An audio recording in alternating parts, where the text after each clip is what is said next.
High, welcome to another mini vlog. সকালবেলা এখন বাড়ি ফিরছি, ডাইরেক্ট 91 পেয়ে গেছি, সোজা বাড়ির সামনে চলে যাব।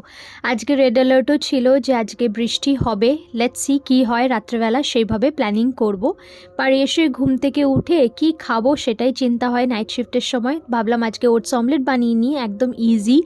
এর মধ্যে কিচ্ছু আমি অ্যাড করিনি, দুটো ডিম, ওটস দিয়েছি, নুন, হলুদ, গোলমরিচের গুঁড়ো আর পেঁয়াজ আর লঙ্কা। তোমরা চাইলে গ্রেট করে গাজরও দিতে পারো, বাট আমার এত এফোর্ট করার ইচ্ছে হচ্ছিল না, একদম সিম্পল বানিয়ে নিয়েছি। হেলদি অ্যান্ড ফুলফিলিংও ছিল। তারপরে উপর থেকে ঘি দিয়ে দিয়েছিলাম আর কাসুন্দি আর টমেটো সস দিয়ে লাঞ্চটা করে ফেলছি। আজকে একজনের নাম নিচ্ছি, তার নাম হচ্ছে শম্পা চক্রবর্তী। শম্পা, অনেকটা ভালোবাসা তোমাকে, এতটা সাপোর্ট করার জন্য থ্যাংক ইউ সো মাচ। অফিসে আজকে নিয়ে গেছি বেসনের চিলা, গিয়ে খেয়ে নিলাম আর দেখলাম বৃষ্টিও শুরু হয়ে গেছে যেমন ওরা বলেছিল, বাট হেভি রেনফল হয়নি। টাটা।